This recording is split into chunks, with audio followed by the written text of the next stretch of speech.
पता नहीं कहाँ रह गई है ये सरिता।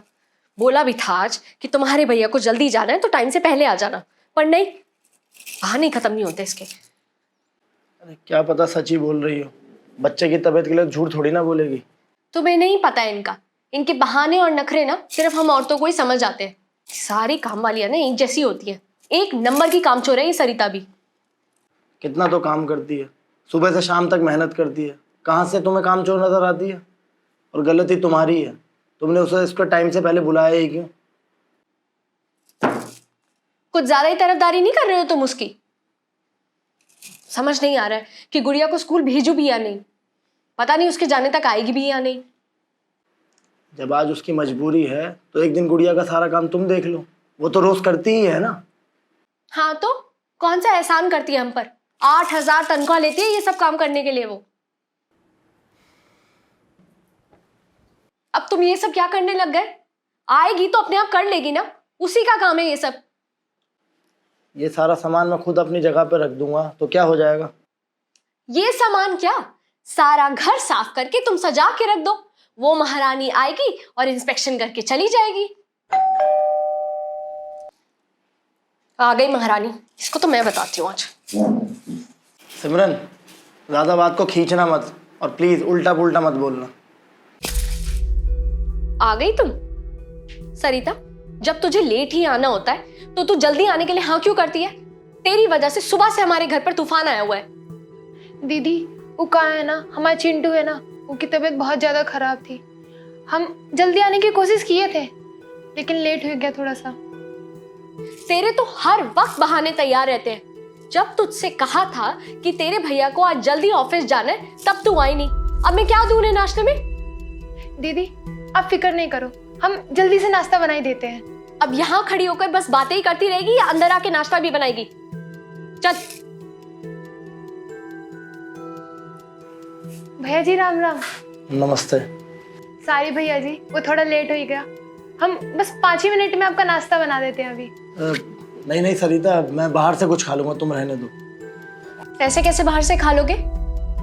घर से खाली पेट जाओगे तो बाहर भी कुछ नहीं मिलेगा। और तू अभी तक यहाँ क्या खड़ी है?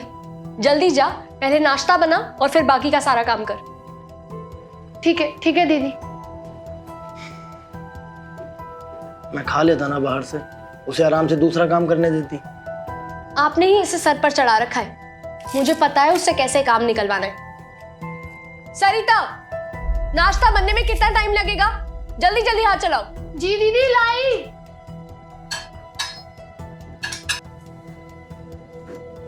लीजिए भैया जी। दीदी आपका भी नाश्ता लगा दे। तो मेरा नाश्ता छोड़, पहले फटाफट जाके गुड़िया को तैयार कर। ठीक है दीदी। सरिता, तुम्हारे बेटे की तबीयत कैसी है? भैया क्या बताएं, रात भर उल्टियाँ करता रहा। अब सुबह जाके थोड़ा सा आराम मिला है तो अब सो पाया बेचारा।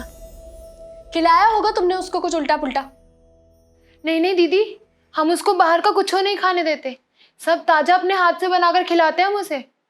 वो तो कल रात को खाना खाने के बाद उसने वो केक खा लिया था जो आपने दिया था ना हमको।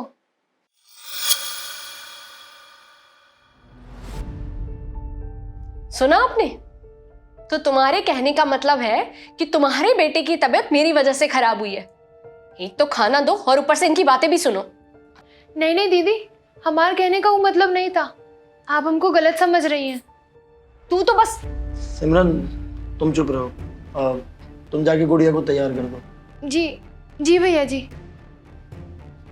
देख लो, इसी की तरफदारी कर रहे थे ना तुम। एक तो खाने को केक दिया और अब ऊपर से कह रही है कि केक खाने की वजह से इसका बेटा बीमार हो गया। सरिता ने ऐसा कुछ नहीं कहा, अगर कह भी देती तो उसमें गलत क्या था? आखिर मतलब क्या है तुम्हारा? मतलब वो केक 14 दिन पहले हमारे घर में आया था, जिसे तुम फ्रिज में रखकर भूल गई थी। और जब कल सुबह गुड़िया ने वो केक तुमसे मांगा तो तुमने उसे समझाया कि केक खराब है, लेकिन वही 14 दिन पुराना केक तुमने सरिता के बेटे को भिजवा दिया। जो चीज अपने बच्चे के लिए खराब है वो चीज दूसरे के बच्चे के लिए कैसे सही हो सकती है? सरिता की बेटे की तबीयत खराब होने का कारण सिमरन सिर्फ तुम हो। तुम इंसान को इंसान समझो, जानवर नहीं। और तुम ही ऐसा नहीं कर रही हो। हमारे आसपास बहुत से ऐसे लोग हैं जो खराब खाना अपने घर में काम करने वालों को दे देते हैं, और ये इस दुनिया की कड़वी सच्चाई है। सिमरन सरिता हमारे यहाँ काम करती है, मेहनत करके खाती है, कोई भीख नहीं मांगती।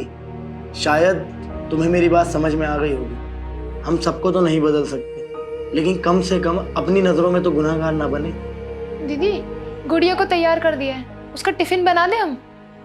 सरिता तू रहने दे, गुड़िया का टिफिन मैं बना दूंगी। तू घर जाओ और चिंटू का ध्यान रख, और अगर किसी भी चीज़ की ज़रूरत हो तो मुझे बता देना। ठीक है दीदी।